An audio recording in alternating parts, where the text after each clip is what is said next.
Hey guys, welcome back to Carsalot. So, have you guys ever had that moment in school when you had this amazing idea? This idea was so great that it excited you, it made your entire day brighter. But then, that kid who never pays attention somehow manages to overhear your plan and steals it. Copycat, we would call him. Don't those little busters piss you off? Well, copycats don't stop behind classroom doors. The Chinese manufacturing world hired some of them to make some cars. Wow, what an amazing idea. I really want to share some of these abominations with you because they are kind of making me tweak out. 早上好，中国！现在我有冰淇淋，我很喜欢冰。Alright, first, we are starting off with the Zotye SR8. It's easily definable as the Porsche Macan. Not the worst looking, and I'm betting that it could fool the average non-car lover. From the exhaust pipes to the bumpers and overall body style, they pretty much copied and threw on all Porsche parts. Now, they had to make something cheap, so it's offered with a 2-liter manual Mitsubishi engine, offering around 190 horsepower, which is far off from the 261 horsepower offered in the base Macan. If you don't fear the Chinese DCT, you can get a 252 horsepower 2-liter or even upgrade to the sportier 3 or 3.6-liter V6. Broom, broom. The interior really gives away the nature of this copycat. It's almost exactly the same. Starting at $13,000, I wouldn't be complaining, even though I'm sure most, if not all, the materials are fake and are simply different variations of repurposed plastic. Hey, someone's got to keep the landfill busy. Now, if you want the rich gold look without attracting the gold diggers, buy this because I'm sure it will fend off all the ladies who know what true money looks like. If China don't speak German, China don't make Porsches. Next, let's reflect on the Songsan Dolphin.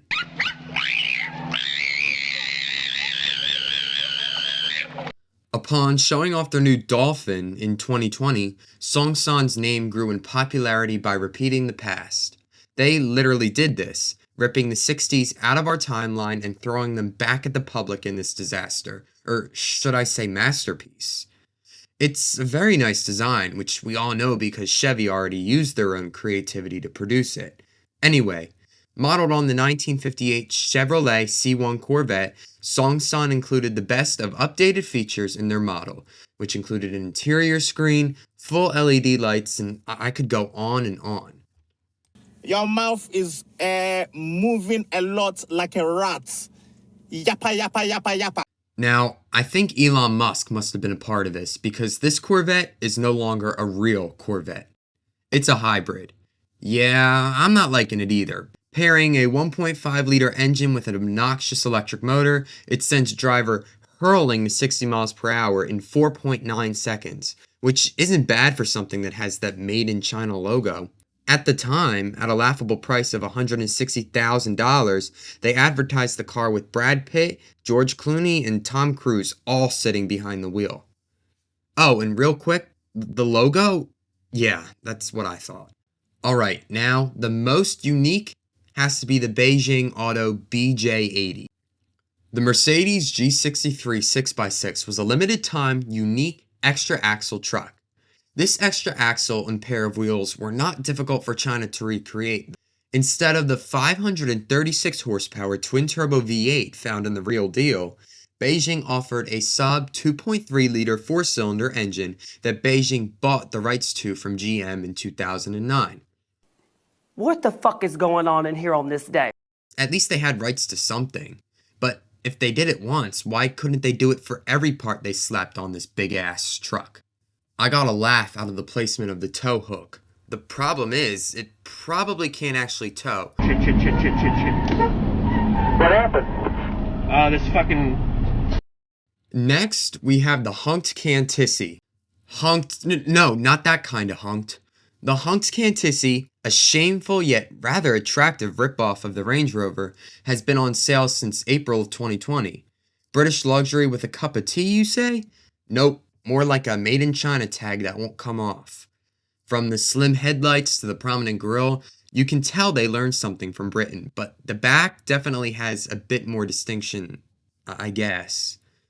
The coolest part of this Cantissi, which ironically is spelled or sounds like can I see, because I'd be questioning your vision if you thought this was a Range Rover.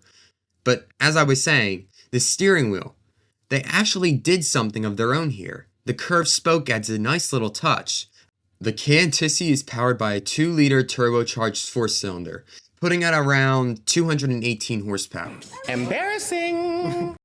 It goes from standing to 60 in 9.2 seconds, which is around 2 seconds slower than the average Honda Civic. Even more intriguing, it costs less than a Civic, coming in at a whopping $23,000. If you like pretending like you have some free cash but you really don't, take out a car loan on this.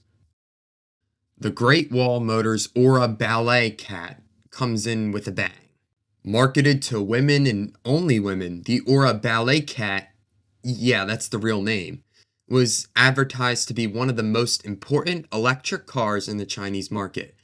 Now, this clearly looks like an updated version based on the design of an older Beetle, something that I'm sure Volkswagen was already attempting to plan, but GWM beat them to it. With a single electric motor that puts out around 300 horsepower, it sure isn't the slowest of the cars on this list. As I said before, this car was marketed specifically to women. It came with many women features, ranging from the softer colors to a fancier feature that aims to lower discomfort during her period, which is actually an insanely creative feature for a car brand that copied and pasted their entire legacy. At least they want to address and solve some of their audience's needs. It has gotten overwhelmingly positive feedback, so who knows, maybe you'll see me driving off the ship in my new Beetle, Ballet Cat. Though, Volkswagen has claimed to be looking into the Ballet Cat closely, and with their legal team on hand, I'd be scared too. Now, let's uncover the horrendous Altai Bulgari. Built on the Hyundai Santa Fe platform, the Altai Bulgari brings Porsche vibes at a fraction of the price. Honestly, it brings Porsche vibes or a Bentley Bentayga going through some serious shit. Like, hypothetically, imagine it had to fit through some tight alleyway and it came out the other side looking like this. I see it. Once you get under the hood, any remnants of Porsche or Bentley are lost. Powered by a 2.4-liter 4-cylinder engine, its 190 horsepower is honestly a bit embarrassing. It reflects more of a turtle in comparison to the hares, which are the Bentley and Porsche. Anyways, the interior is pretty lackluster, simple, and undesigned. Nothing much to say about it. It offers a 4 or 5-speed manual gearbox. Well, another car for your 16-year-old to learn stick in. Overall, this car's giving a little bit of this, a little bit of that, kind of like me whenever I see food. I can't help myself. I like good food, okay? Well, let's get away from this horrifying automobile. Shuangwan Auto Noble. The Shuangwan Auto Noble reflects the Smart for Two, which is a small city car produced under the Mercedes-Benz Group. Now, upon first glance, you'd think it's a great car for you and your date. Well, it's unfortunately a 4-seater, so now you two will be stuffed in the back while the parents ride up front. The more the merrier, they say. Now, this may be one of the most heated cars on this list, as it stirred crazy legal activity. The Mercedes Group sued the company due to the obvious look-alike, but this suit failed, and if this wasn't crazy enough, the maker of this bubble countersued for $100 million. Jeez, that doesn't even make sense. Anyways, its 67 horsepower will get you down the street and back, and hey, it can fit on the sidewalk. And I'd still probably manage to walk faster. Damn, it's a little breezy in here. Here's the JMC Landwind X7. Alright, so we were never done with the Land Rover series, or shall I say Landwind. Pretty much an identical copy of the Range Rover Evoque. You can really tell that they had an obsession with the Brits.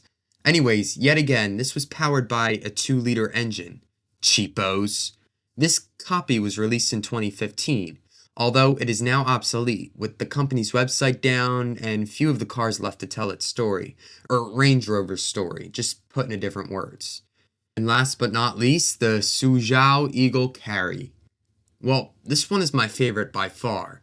Firstly, I want to tell you that Suzhou isn't even a car company, it's a golf cart company. But I guess they got some extra sales and decided to get risky with their budget. This is the Eagle Carry, modeled off of the Ferrari F12 from the front and the Porsche Cayman from the rear. That ass is pretty though for something that's a golf cart on steroids.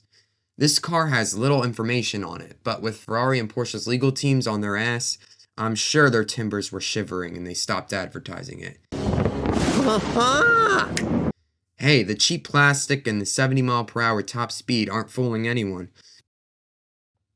Well, guys, thanks for watching. Please note, I am not insulting China, just a little skeptical of their car world. But anyways, thanks for tuning in and see you in the next video.